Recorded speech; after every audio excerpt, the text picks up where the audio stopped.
Seriously, I can come different, bitch. Smash it, Connie. Again, you take my drink off.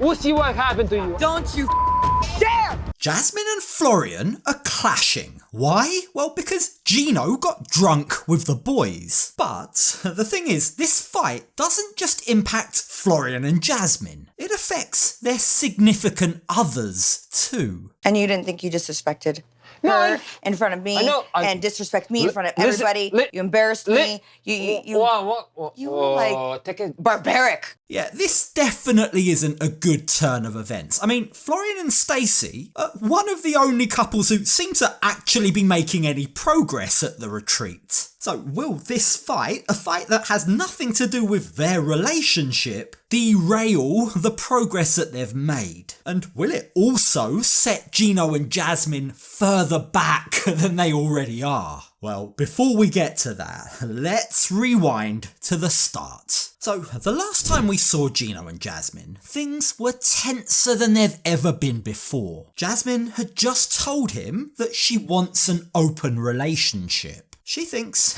it will help all of her needs be met. Now, unsurprisingly, Gino isn't thrilled at the idea of other men sleeping with his wife. So when all of the male castmates get together by themselves the next day, he goes a little bit crazy with the drink. He has, how should we put this, he has a little bit too much fun. And when the ladies eventually join, when Jasmine comes and sees what a state Gino is in, it leads to a blow-up, but surprisingly, not between Jasmine and Gino for a change. Seriously, I can come different, bitch. Smash it, Connie. Again, you take my drink off. We'll see what happened to you. Don't you dare!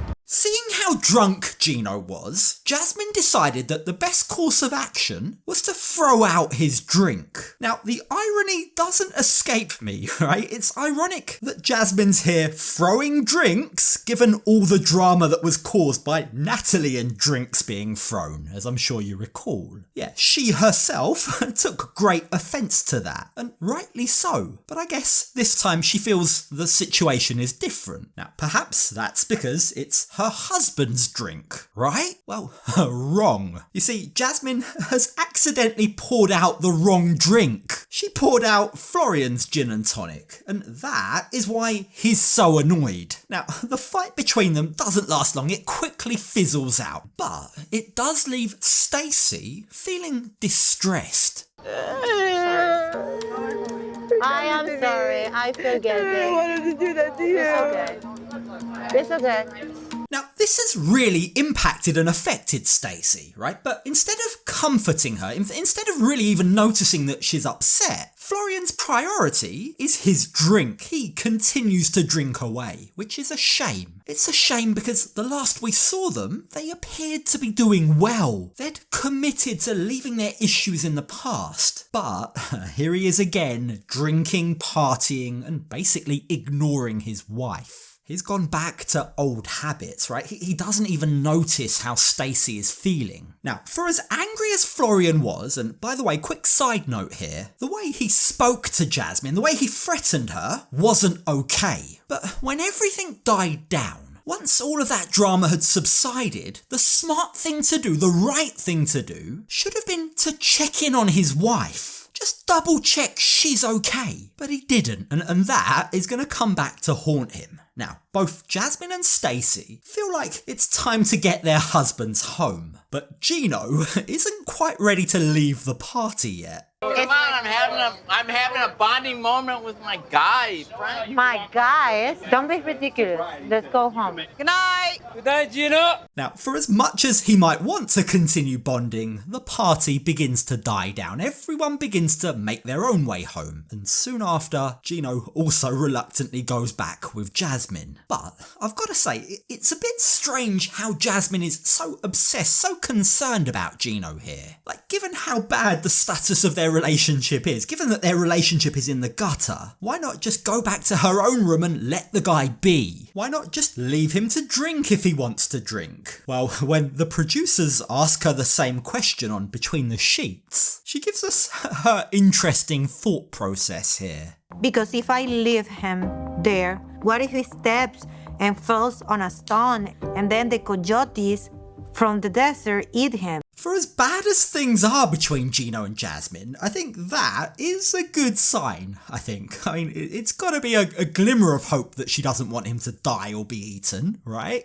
At least not yet. There is still time. Things may get worse before the result is done. She might change her mind. Still, she goes on to explain that her concern comes from a place of caring for Gino. Regardless of how bad things are between them, she doesn't want him to be hurt. But the problem is, back in their room, in his drunk state, Gino doesn't understand that. In fact, all he can think about is that his wife killed his vibe. He's annoyed with her. You're too old for this. You're the oldest person in this resort.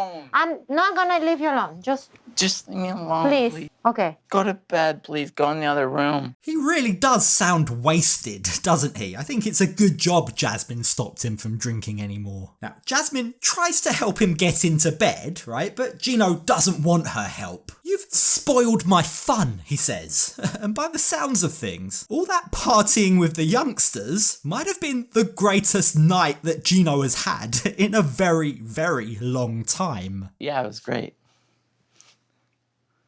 But, yeah. I'm gonna chill. Look at that dopey grin on Gino's face. Yeah, I mean, with all the tension between him and Jasmine, with everything that's going on, with their marriage clinging on by a thread at this point, you can really see that both of them just need to have a bit of fun. They need to find a release for all of this tension that surrounds them. Now, ordinarily, you'd say that having a drink, having a party should be a good thing, a positive step. Except, of course, when it impacts on another couple's relationship, as it has tonight. You see, back in their room, Florian is only just beginning to realise that Stacey is angry with him. And you didn't think you disrespected her in front of me and disrespect me in front of everybody. You embarrassed me. You were like barbaric. Florian's point, his whole argument, is that Jasmine had no right to throw his drink away. Now, while that's a fair point, she didn't have that right. It was a mistake. She thought it was Gino's drink. Now, her behaviour certainly wasn't very mature, and as Florian points out, she got very angry. She does have an anger problem, but who's going to point out to him this is the pot calling the kettle black? It's a little hypocritical, him calling her out for her anger, when he also overreacted. He was the one having to be held back by a bunch of guys. His anger was also out of control. Neither of them were right in this scenario. And that's why Stacey was the one left in the middle of it. She was collateral damage. She was caught in the crossfire. I don't really want to be next to you tonight. I can sleep in a couch for Princess Jasmine. I can sleep in a couch you want to protect her.